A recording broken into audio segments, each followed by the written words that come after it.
everybody, and thank you for tuning into the Liberty Report. With me today is Daniel McAdams, our co-host. Daniel, good to see you. Happy Monday, Dr. Paul. How are you? I'm doing fine, Good, thank you. good. And let's hope we can make the world a better place to live Yeah. in peace and prosperity. Good idea.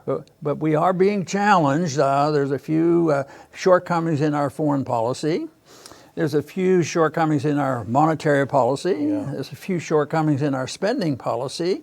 And even though spending a lot of money and printing a lot of money might give you a sense that things are doing well, but if you're looking in a little bit more into the distant future, you know, foreign policy and our policy here and our economic policy has consequences. Yeah. And just like this past week, big things have just happened rather suddenly because the fragility of our economic system seems to be shaken by, you know, a virus, Yeah. you know. But that remains to be seen on what's happening.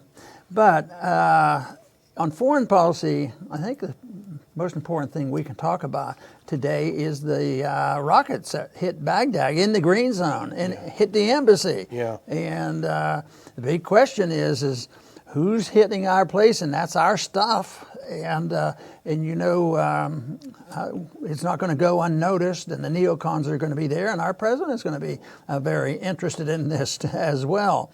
But it's a big event. It's been done before to hit in the green zone, but there's a little bit more animosity in the whole region because the United States assassinated an Iranian in Iraq, Soleimani, and there's a lot of feeling about that, and so there's this resentment that people are striking out, and the first question we all ask is, wonder who did it and what is the consequence of this? I think the consequence is going to be very serious. I think whatever happens, you know, there's going to be a solidification of power between Iraq and Iran, and which will be a greater challenge to America and America's foreign policy, because it won't be easy to snap their fingers and take care of this.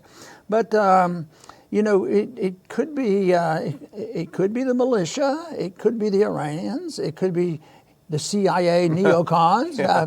because you know, the one thing people might think this is defending Iran, but you know they're surrounded and desperate, and we're doing all these things, and we're killing them with all these sanctions on, that they almost morally have the justification of trying to beat their way out of here. But I think they're smart enough to know that this wouldn't be in their best interest. You know, why should they, you know, we're threatening them all the time with war, and for them to do that would be say, bring it on, bring it on. Yeah. I don't think they would do it, but I believe some of their enemies might do it and blame them, and then we'll have an excuse.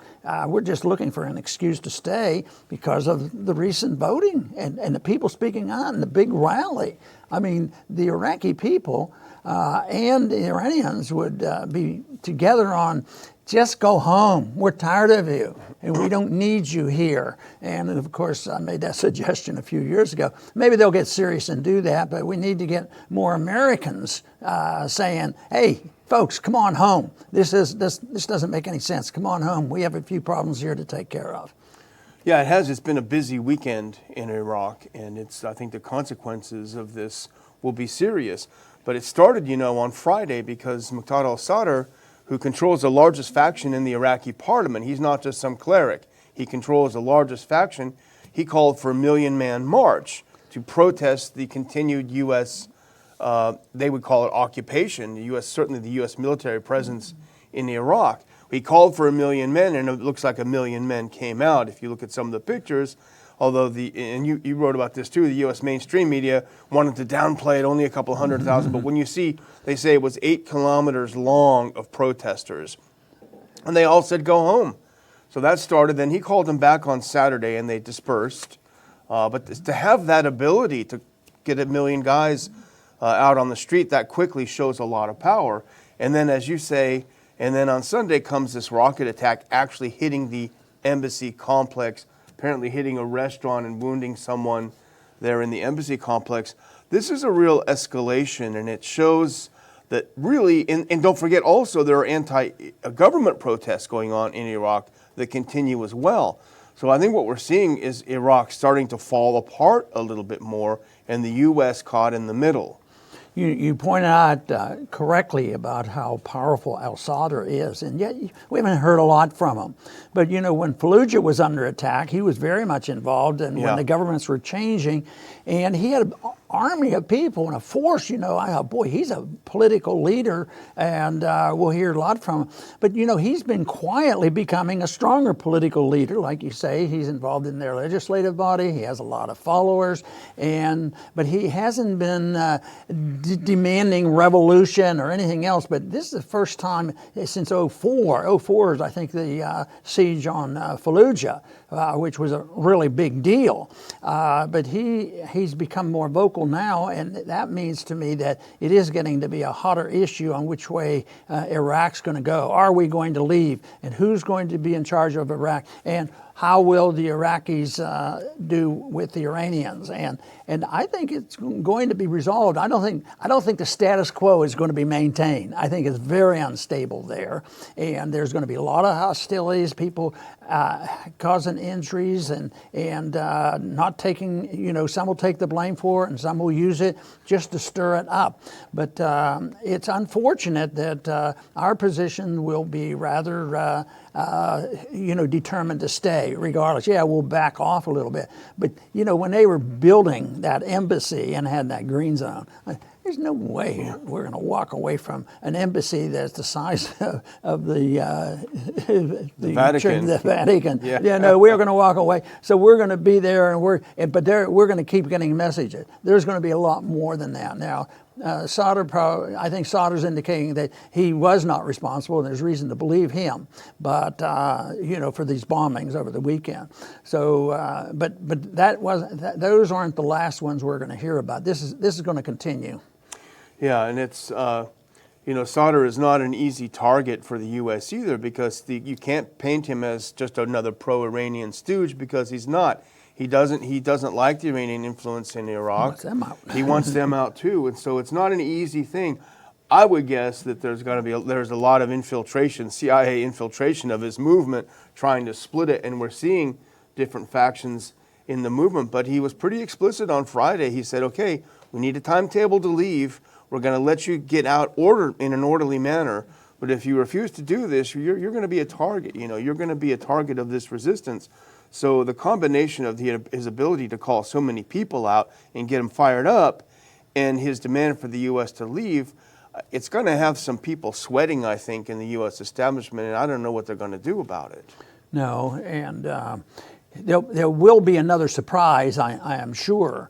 But the goal is, of course, to get America out of there, and that is not going to happen gracefully, even though it's in our best interest. Yeah. We don't argue this because we think it's in the interest of Russia, Iran, or somebody else. We do it because it's in our interest. But there's more and more people, talking our way. We had the group in Veterans Against Bring Our Troops Home. And McKnight was in, and also there was a neat little article today I saw by the Lieutenant Governor of Idaho, Janice McGeechan.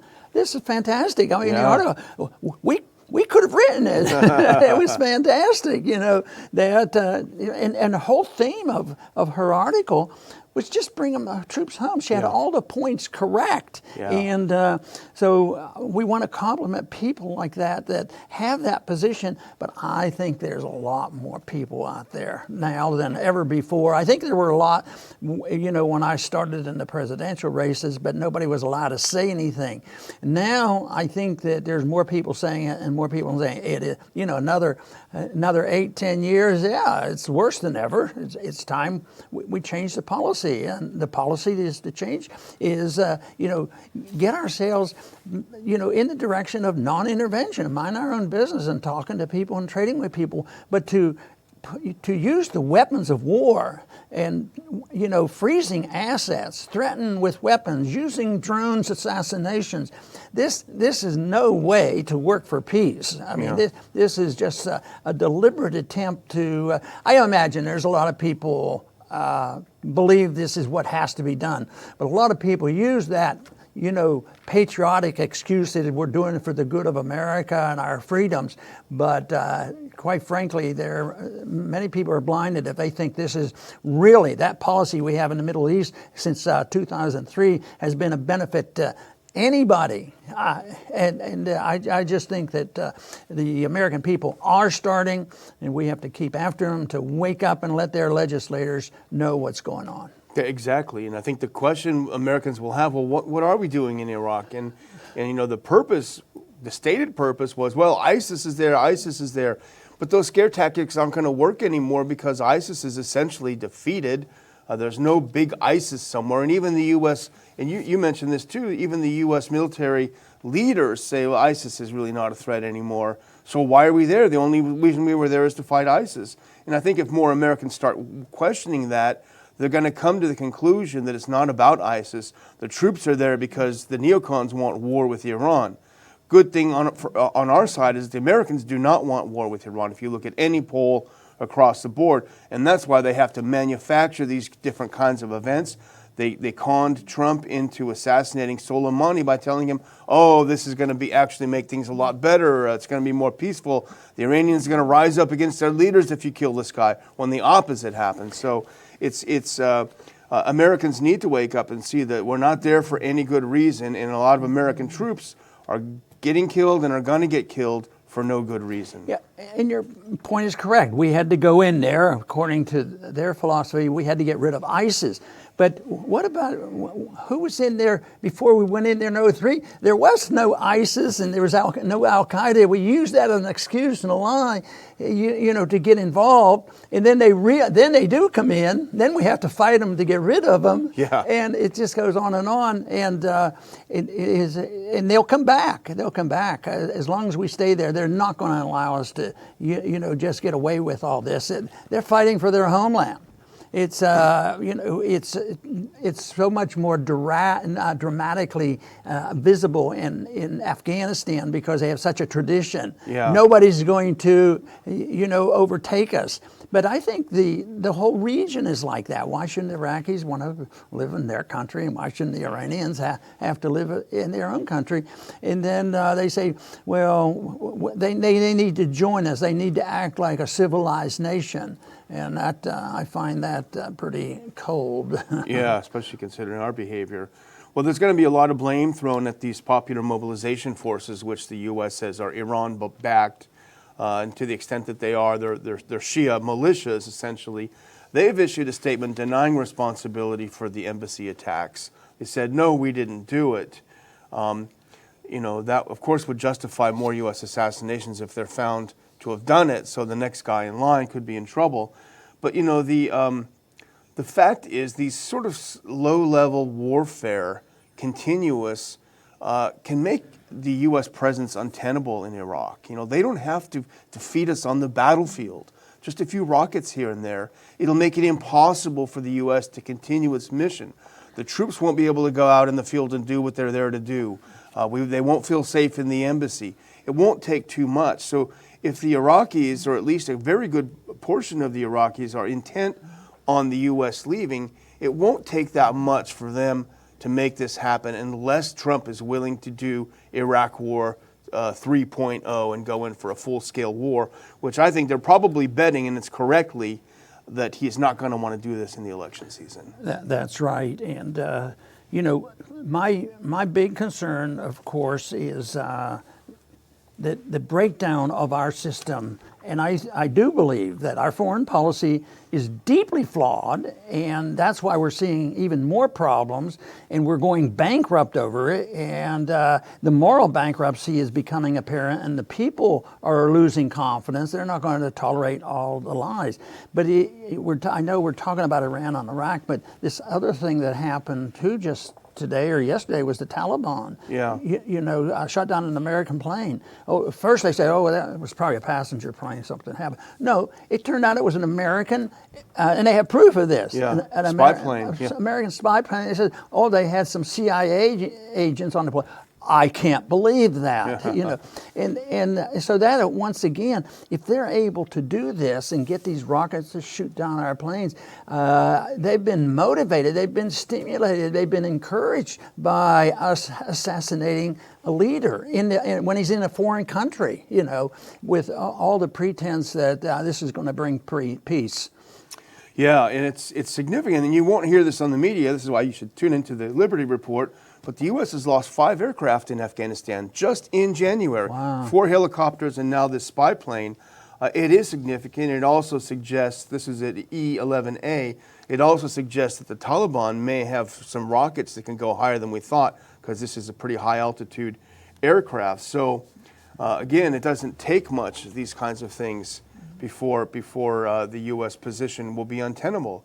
Well, I would just close by saying, what I'm watching now is reports that the U.S. is seeking to carve out a Sunni state within Iraq, and there are some indications that might be true. As the Iraqi parliament was voting to kick the U.S. out, the Sunni factions were not present in parliament. They were up in Erbil, the Kurdish region. They were meeting with U.S. officials, and there's some speculation that they're plotting how to break away. This will probably be the neocon last stand in Iraq to rip the country apart, to keep Iran from getting any more of it, which their actions in the first place caused Iran to get it. So that's what Dr. Paul and I are going to keep our eye on. I will say that we're going to have some announcements soon. Spring is just around the corner. Of course, that means RPI conferences and events and activities. So watch this space. We'll have some announcements pretty soon. And again, always remember, please, to subscribe to this channel. Go to ronpaulinstitute.org and also subscribe to our updates there to keep yourselves informed, and also to have some special offers on our events. Very good. Thank you, Daniel. And, you know, I think that's an important issue that Daniel mentions about the Sunnis and the Shia carving out different areas by outsiders coming in and us being involved and divvying up the oil. That's bad. But we have to remember the mess occurred over there when the boundary lines were designed by outsiders, Westerners, Europeans, and Americans after World War I, and you've had these problems ever since. But if there's a country like Iraq or any one of them, and they voluntarily, you know, divide their land up and have some agreements, but it has to be spontaneous and it has to be on agreement. But when the outsiders come in and say, okay, we think it's a good idea that the Sunnis go here and they can control the oil and this sort of thing, that's where the real problem is. But I don't think it'd be anything wrong. I like that, going back into difference. Instead, you know, we used to be 13 different countries at one time. And now we have a monolith in Washington, and that doesn't exist anymore. So I think going back in that other direction would be a good idea, but unfortunately there are too many outsiders there, and al-Sadr was right in taking his position. He says, we just don't want the Americans out. We want the Iranians out of Iraq as well. Yes, it's non-intervention. It should be cooperation, all voluntary, and that would make a big difference on all world affairs. But right now we're moving in the wrong direction, but it's coming to an end because we've consumed our wealth, and everything is done on borrowed money, and little events sometimes can shake up the troops, and it won't take a whole lot to bring our economy down, because the continuation of the weakening of our foreign policy will also weaken the dollar, and this will come as a conclusion, and we will have to change what we're doing. We'll have to change our monetary policy, our economic policy, and our foreign policy. The big question is, are we just going to move in the direction of a vicious, violent dictator telling us everything, or are we going to move toward the path of individual liberty, which this country was intended to do? I want to thank everybody for tuning in today to the Liberty Report. Please come back soon.